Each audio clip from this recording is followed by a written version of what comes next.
Salut les Jujiteros, me revoilà, nous revoilà, parce qu'en fait, il y a Nico qui est avec moi. On est là pour un Naturocast. Salut Nico, Salut Julien, ça va?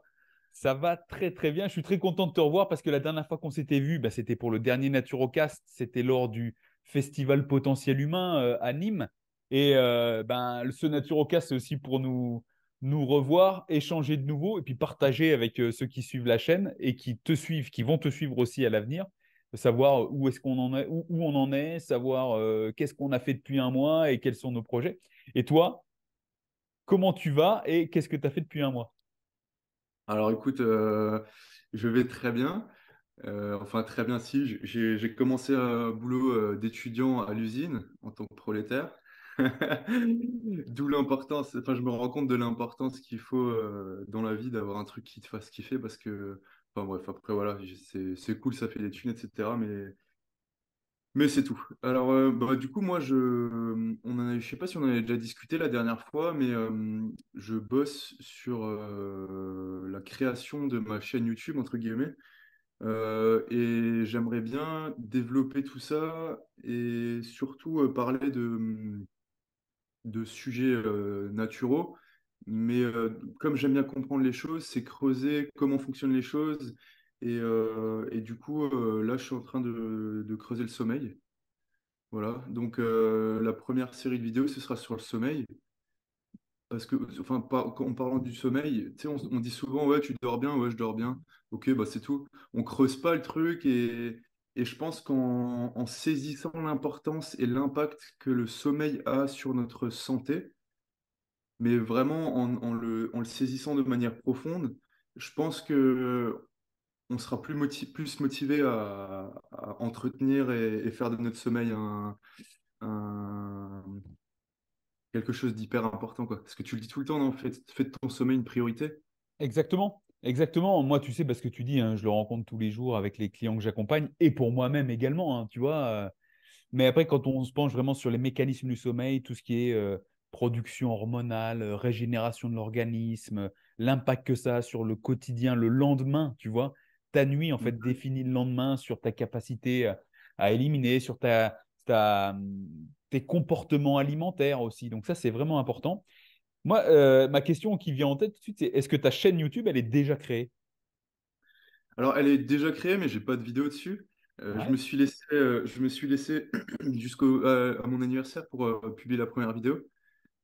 Je pense qu'avec tout ce que j'ai là sur le sommeil, ça sera une petite série de vidéos avec une présentation de l'anatomie, entre guillemets, du sommeil et des impacts que ça a, un manque ou un manque de sommeil. Et puis après, tous les outils concrets, tu vois, j'ai pas envie que ce soit juste de la masturbation intellectuelle.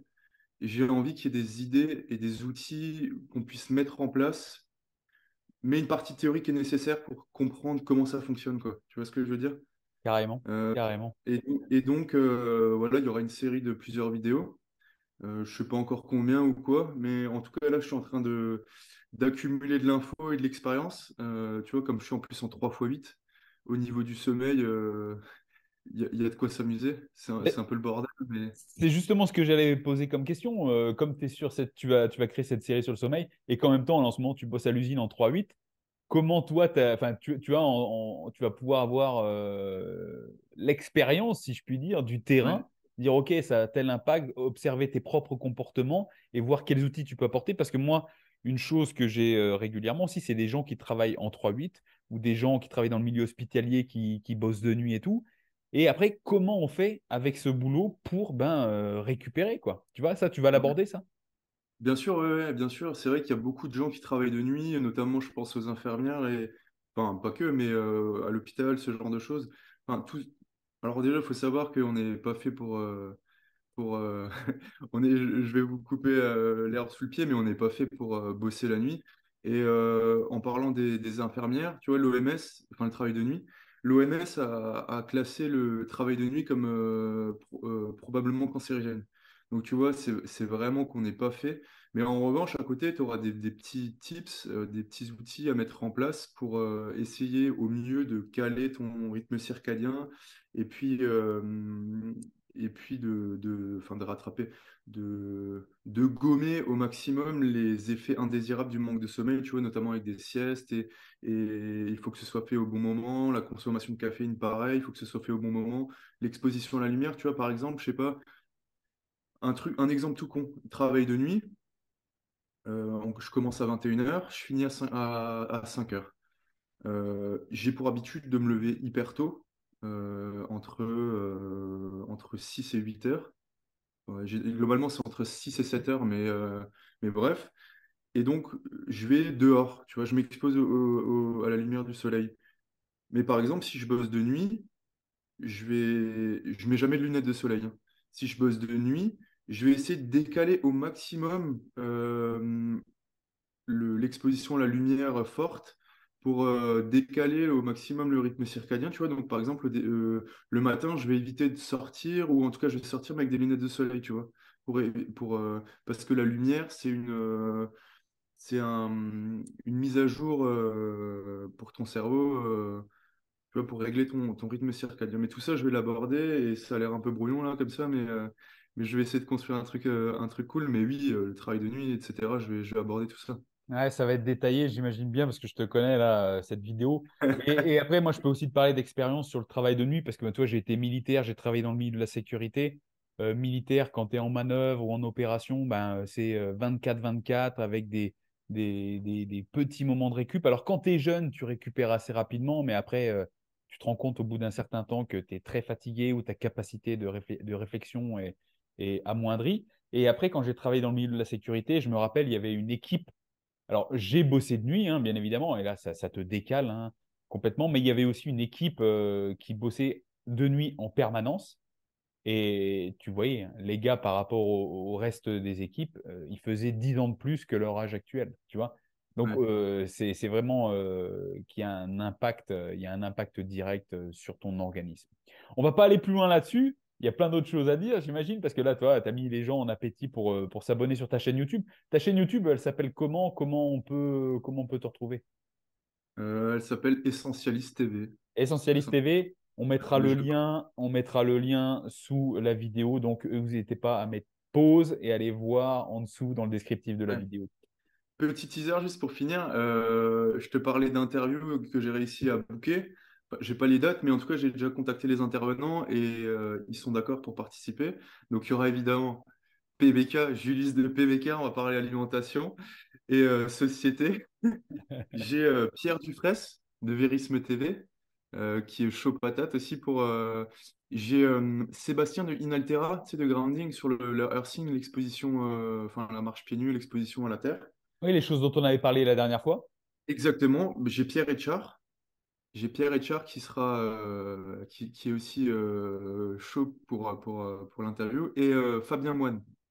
Mec, je vais te dire une chose, tu vas commencer très très fort des Ouais, interviews de haute volée là. Magnifique, ouais.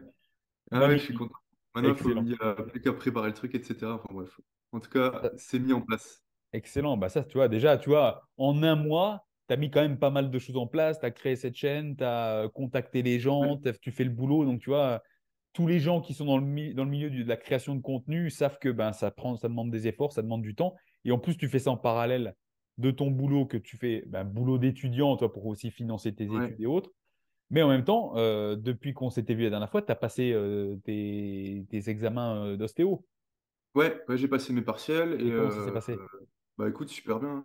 Je pense que c'est peut-être un peu bateau ce que je veux dire, mais quelqu'un qui est passionné, qui s'intéresse, je pense que enfin, c'est facile pour lui d'apprendre, Ouais, tu vois. tout à fait, tout à fait. Comme quand t'es gosse et que je sais pas, tu kiffes aller au basket. Moi, je sais, quand j'étais plus jeune, j'allais au basket, mais c'était ma vie et c'était pas une tare d'aller à l'entraînement, tu vois, c'était un régal, c'était un kiff.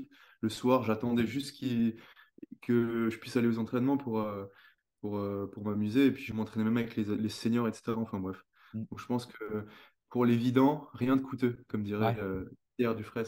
c'est ça, c'est ça. Euh, Et toi, alors, dis-moi comment ça avance, parce que tu as fait plein de trucs aussi. Tu as fait ton challenge TNT Sport, tu as fait ton Ouais, triathlon, tu as voyagé en voyage d'affaires.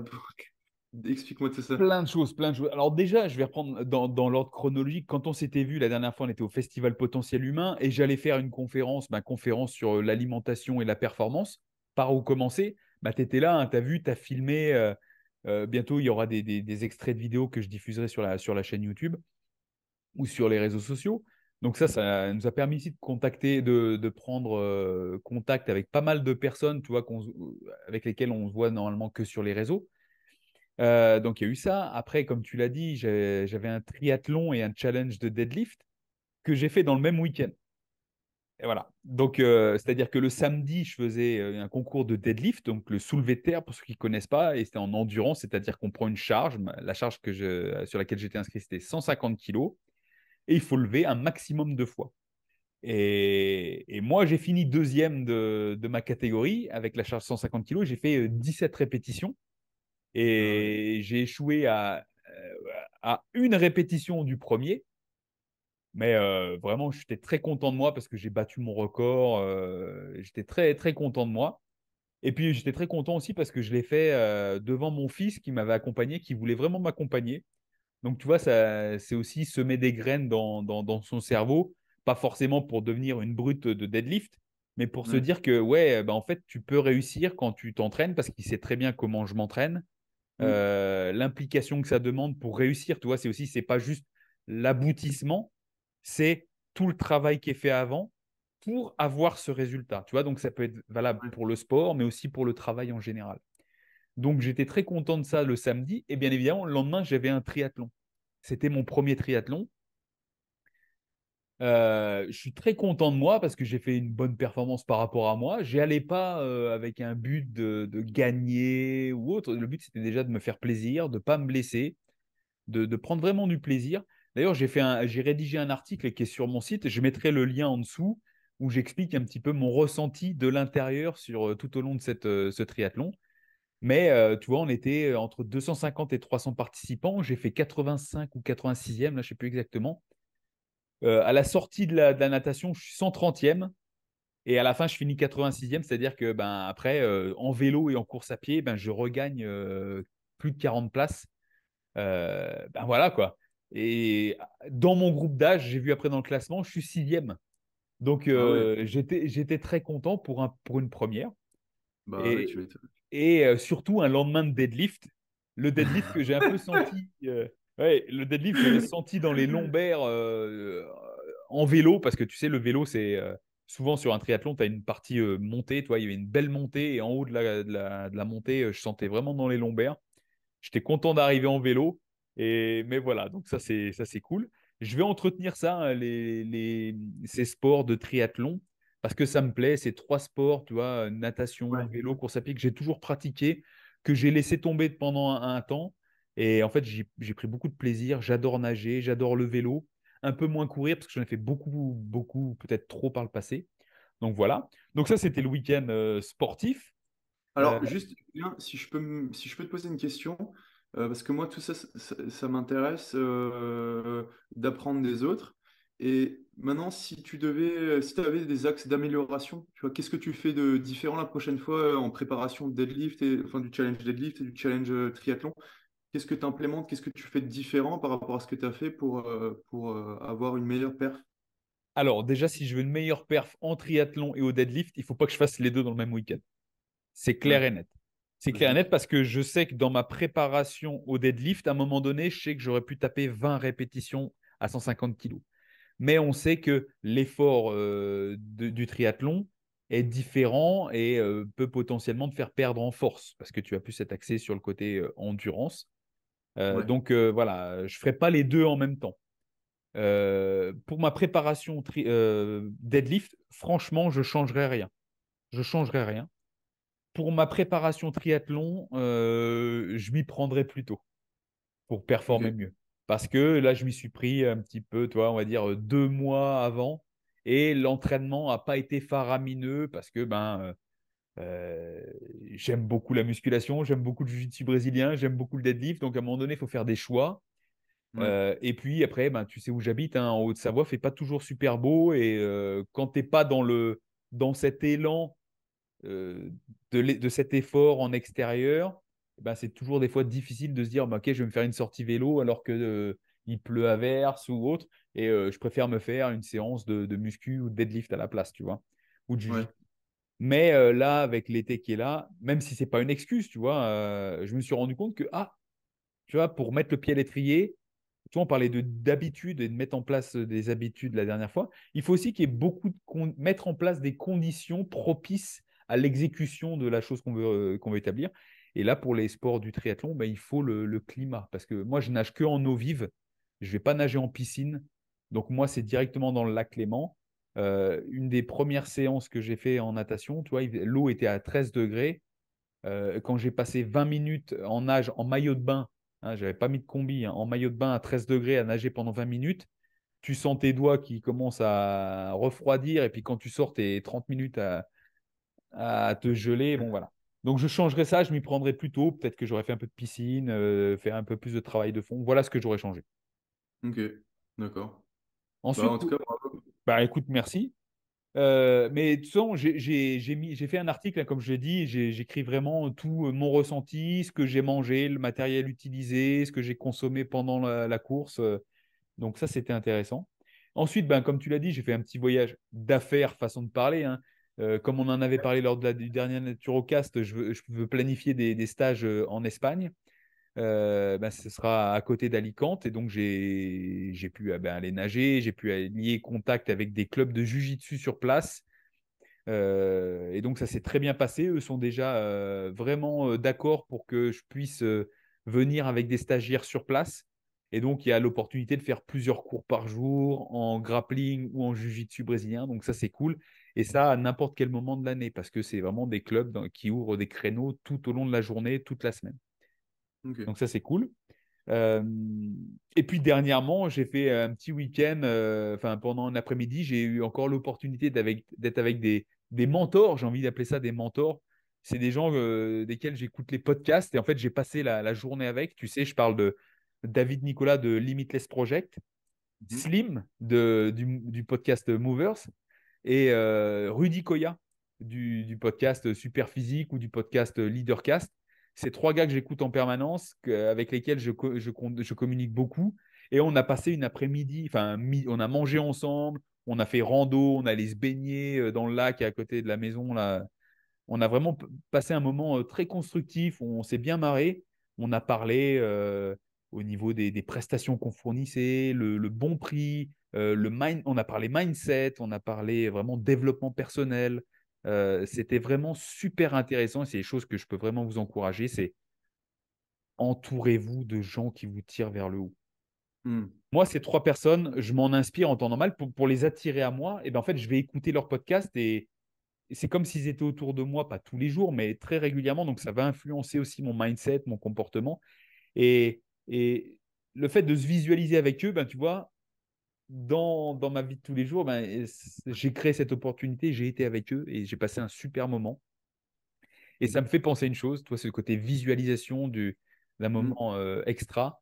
J'ai pensé, hier soir, j'ai regardé avec ma femme, j'ai commencé de regarder sur Netflix le documentaire Arnold, sur Arnold Schwarzenegger.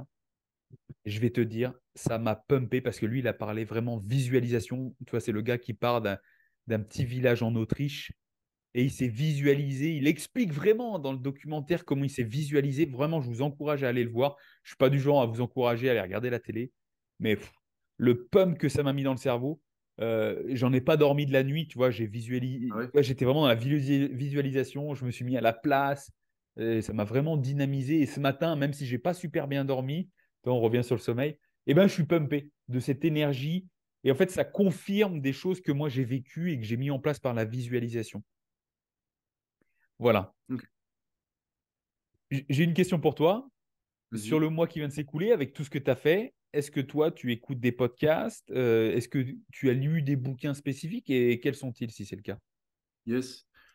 Alors, les podcasts que j'écoute en ce moment, j'écoute Huberman la podcast, notamment sur le sommeil. Là, je l'ai refait, je les reboucle parce que je les avais déjà écoutés, d'où ça me fait penser à l'importance de prendre des notes, etc., sur tous les contenus qu'on consomme. Parce qu'il y a une phrase que j'aime bien, c'est que prendre des notes fait perdre du temps, mais ne pas en prendre, c'est perdre son temps, tu vois. Parce que du coup, si j'avais déjà pris des notes, etc., sur ce que j'avais déjà consommé sur le sommeil, eh ben, j'aurais pas eu à reconsommer ces contenus, j'aurais déjà les informations à ma disposition. Enfin, en tout cas, l'essentiel aurait été extirpé, aurait été enfin, tiré du podcast. Et donc, je lis aussi le livre de de Matthew Walker, Pourquoi nous dormons? Forcément, ça c'est un classique du sommeil et enfin, franchement, il est incroyable. Je peux vraiment que vous le recommander. Ou alors vous attendez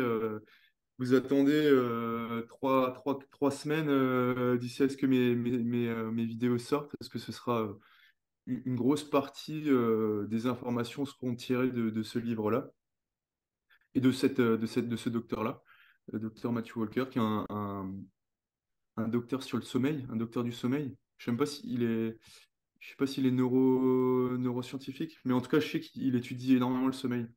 Et d'ailleurs, toi qui parles, que tu écoutes le podcast de Huberman, et d'ailleurs, Matthew Walker, il a été interviewé par Huberman sur son podcast.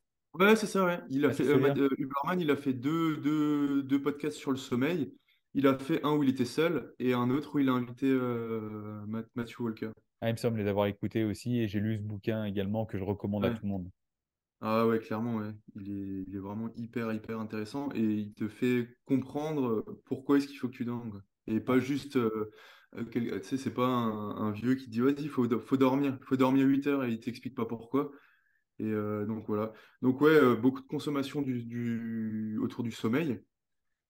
En podcast, j'écoute aussi pour la nuit, tu vois. La nuit, j'ai le droit d'avoir les écouteurs. Donc j'écoute des podcasts qui me font un peu rigoler, comme je ne peux pas prendre de notes vu que je suis au boulot. Donc j'écoute les podcasts de Papacito. Et le dernier podcast sur Ocean Gates, il est incroyable. Il fait énormément rire. C'est Burger Ring, le nom du podcast. Ok, Burger je Ring. connais pas. Franchement, il faut que tu regardes celui sur Ocean Gates. Il sera mort de rire. J'ai rigolé dans toute l'usine. Enfin bref. Et l'histoire de Ocean Gates, enfin, est incroyable. Peu importe. Bref, donc voilà, j'écoute ça. Je reviens sur une chose, toi, on parle podcast et autres, et on parlait sommeil. J'ai eu, tu sais, on était lors du festival, on a assisté à une petite conférence sur le sommeil par Aurélie Montin. Ouais, Aurélie Montin qui m'a interviewé, parce que tu sais, je suis professeur de réflexologie au centre naturopathie Hormez de Pierre Dufresne. C'est moi le professeur de réflexologie. Et donc, Aurélie, c'est une de mes élèves. Et dans le cadre de son podcast Insomnie hors de mon lit, donc, qui est un très bon podcast, elle interviewe pas mal de personnes. Elle m'a interviewé et donc l'interview va être relâchée bientôt. Je le partagerai sur mes réseaux, ok. normalement. Donc, je te conseille ouais, potentiellement d'aller jeter un œil vu que tu fais Ouais, préparer quelque chose sur le sommeil. je vais aller regarder ça. Ouais. Je voulais dire aussi, je voulais parler d'une chose. Tu vois, dernièrement, il y a eu les championnats de France de jiu-jitsu brésilien. Ouais, Et bah, comme tu le sais, je m'occupe de pas mal de combattants, enfin de combattants, de jiu-jiteros, ce jiu-jiteras, hein, qui font des compètes. Et tu sais, il y a toujours ce problème de catégorie de poids.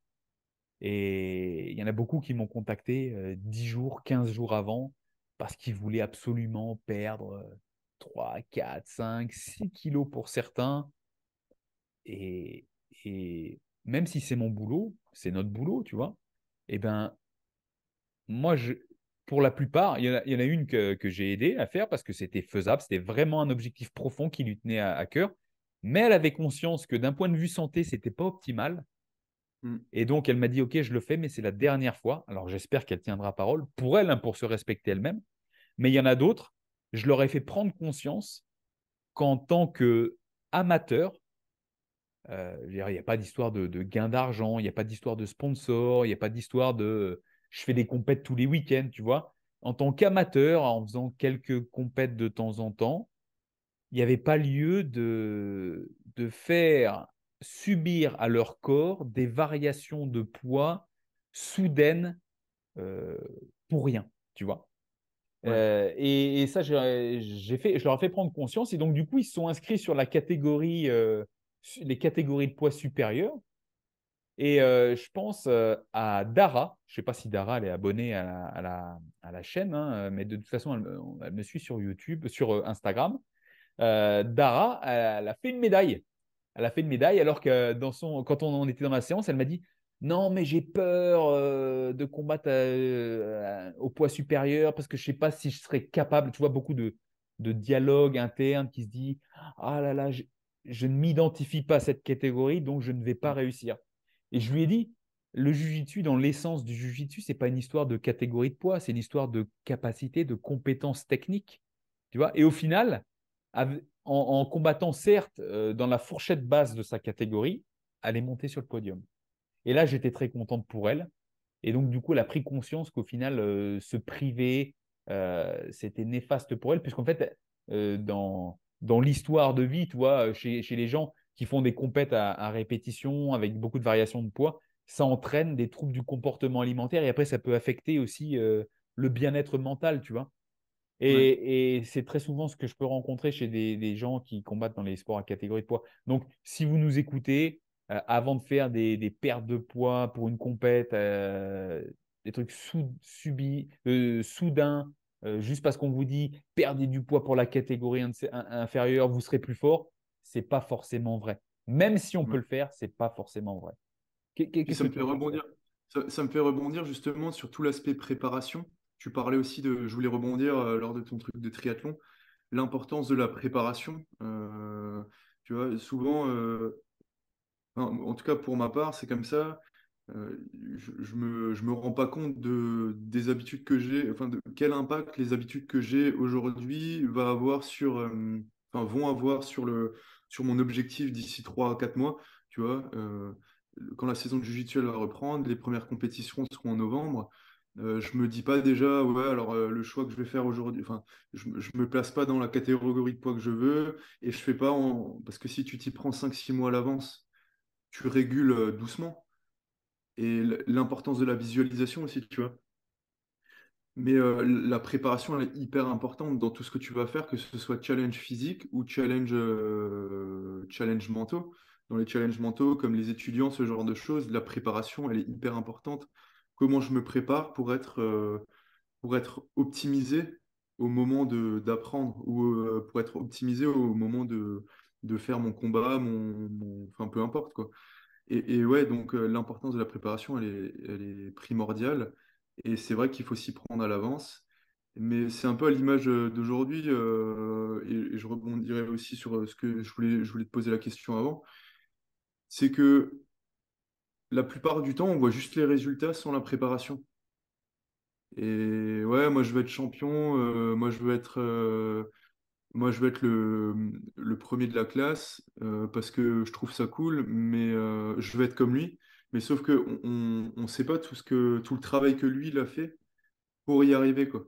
Et donc c'est un peu ouais, c'est un peu à l'image de notre société actuelle, quoi. J'aimerais quand même faire un petit parallèle ou en tout cas un peu comment dire? Vas-y, Je trouve pas le mot. sors du rang, vas-y, lance-toi. Ouais, bah sortir un peu du rang, faire un petit décrochage sur justement tout ce qui est euh, société actuelle, etc. Tu disais, tu sais, société par l'exemple, etc. Tu disais que tu voulais planter une graine à ton fils, ou en tout cas avec les entraînements et le fait de montrer et d'incarner les valeurs que tu as envie de de lui inculquer. Donc tu le fais. Et l'importance des valeurs, de la visualisation, et dans la société actuelle où, je sais pas, je pense qu'on va être d'accord, où il y a carrément enfin, une inversion des valeurs et enfin, il y a même plus de valeurs, tu vois. L'importance de celle-ci, comment tu te places sur l'importance des valeurs, d'une vision, d'une philosophie de vie? Ah ben moi, c'est clair et net. C'est clair et net. Toute l'idéologie actuelle de nivellement par le bas, d'acceptance d'acceptation de la médiocrité, c'est l'opposé de moi. C'est l'opposé de Mm. moi. Maintenant, quand tu es fier de quelque chose, quand tu montres que tu as des valeurs, tu vas passer pour limite un facho ou un masculiniste toxique. Tu vois ce que je veux dire? Ouais, Et je veux dire, c'est mon programme, ce sont mes croyances. Moi, ce que les gens veulent faire de leur vie, ok, qu'ils le fassent. Je ne suis pas forcément d'accord, mais je ne vais pas les agresser à ce sujet, tu vois. Maintenant, c'est que tu n'as plus le droit d'avoir une opinion, tu n'as plus le droit d'avoir tes valeurs si elles ne sont pas en accord avec les valeurs de la médiocrité ambiante. ouais, C'est mon point de vue. J'en parle un peu plus. J'ai été interviewé sur un podcast, ça s'appelle Papa Preneur. ouais. Pareil, je mettrai le lien en dessous. Je parle aussi beaucoup de ça, sur qu'est-ce que je veux montrer et quelle est ma façon de voir vis-à-vis des enfants et autres, et sur cette incarnation des valeurs. Parce que moi, j'ai un programme, c'est ce que j'explique dans le podcast. J'ai un programme. Tu sais, c'est comme des programmes politiques. Ben moi, j'ai mon programme pour moi, et c'est le programme que j'aimerais faire passer à mes enfants. Quand ils seront grands, tu vois, ils feront bien ce qu'ils voudront. Mais moi, j'aimerais qu'ils incarnent aussi des valeurs dans mon monde idéal, tu vois. Ouais, bien sûr. Voilà. Parce qu'en fait, je pense qu'il faut ça pour contrebalancer, je vais peut-être passer pour un extrême, mais pour contrebalancer les autres à l'autre extrémité, tu vois, pour Mm. vivre dans un monde équilibré. Parce que si nous, qui avons certaines valeurs euh, d'effort, tu vois, de valoriser l'effort, de travail, de fierté, voilà, tout ça, ben, il y a des gens, ils n'ont pas de fierté, des gens, ils n'ont pas d'honneur, pour eux, ils ne sont pas forcément travailleurs, tu vois, c'est la récompense immédiate, toujours le plaisir. Si on va tous dans leur sens, le monde, je pense qu'il ne va pas aller vers le mieux dans ma conception, tu vois. Ouais, Donc, ben, je me sens d'un côté obligé de contrebalancer par rapport à ces gens, par rapport à cette médiocrité ambiante. J'hésite pas à utiliser le mot médiocre. Voilà, pour bah, mettre en. Comme je dis dans cette interview, mes enfants, j'élève des enfants, mais aussi j'élève des citoyens. J'élève des citoyens dans l'esprit de la cité, dans l'esprit grec ancien, tu vois. Enfin, je ouais, suis peut-être pas non plus le plus calé là-dedans, mais comment moi je me représente les choses. Et toi? ouais. Bah, finalement, je me reconnais dans ce que tu dis, parce que moi, enfin, je pense exactement la même chose, si c'est pas un peu plus, un peu plus extrême, un peu plus poussé. Non, mais ouais, c'est dingue ce qui se passe. Et puis j'avais fait un petit coup de gueule là, sur Instagram avec l'hypersexualisation des enfants et tout ce qui est théorie du genre, etc. Et enfin, j'étais choqué de voir un livre à la Fnac, Ma sexualité de 0 à 6 ans, quoi. Mm. Et je sais que Fabien Moine, il vient de sortir, il vient d'éditer un livre parce qu'il est éditeur. Il vient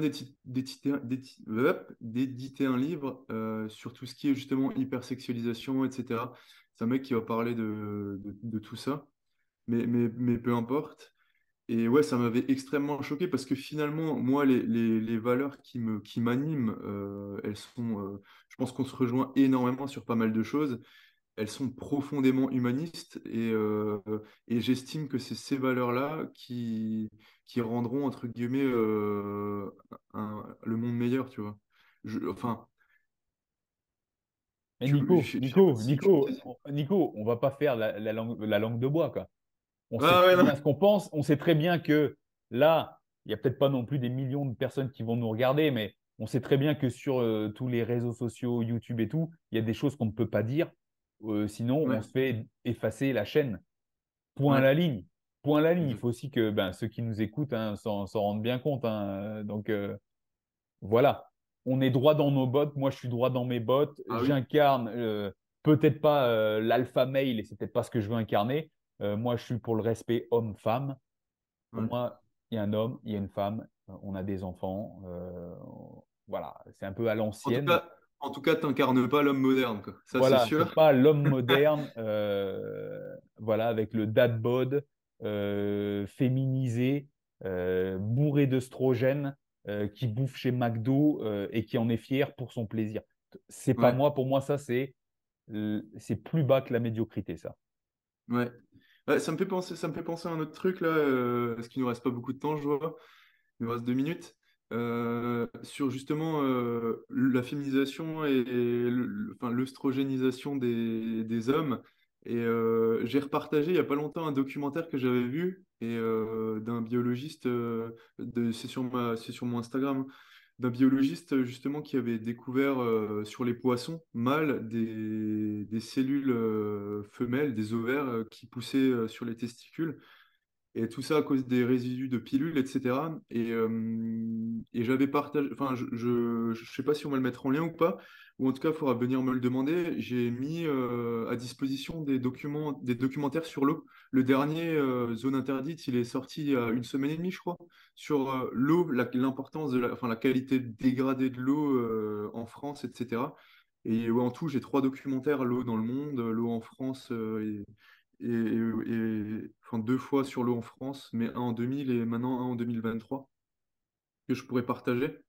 Eh ben, si tu veux, ouais, tu m'enverras les liens, je les mettrai en dessous en descriptif de la Ouais, vidéo, et ça, ce sera avec plaisir. Et surtout, hein, si vous êtes là, n'hésitez pas à aller vous abonner si vous êtes sur Instagram, sur la chaîne de Nico, c'est Essentialis.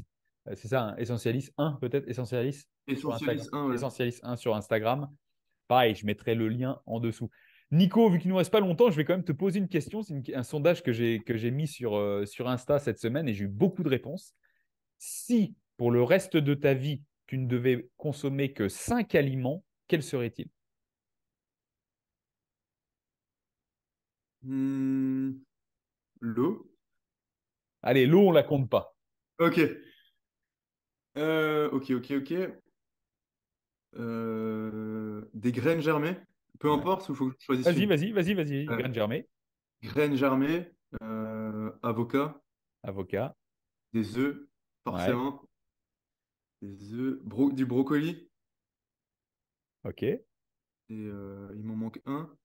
Des- Du riz de Camargue. Riz demi-complet de Camargue. Voilà. Bien français.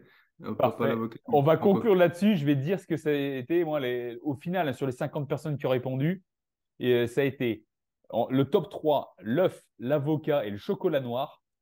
Et Ouais, ensuite, voilà. derrière, le riz et les bananes. Ah, voilà. Voilà. Ok. Bon, Ben, Nico, on va écoute, conclure là? ouais, ben, merci à toi. Et pour finir, moi, je suis un challenge comme je peux plus faire de JJB à cause du travail de nuit, je suis un challenge de 3 mois de prépa physique. Rendez-vous dans 3 mois pour le avant-après. Ça, c'est bon. On a hâte de voir les pecs et les abdos. Allez, Nico.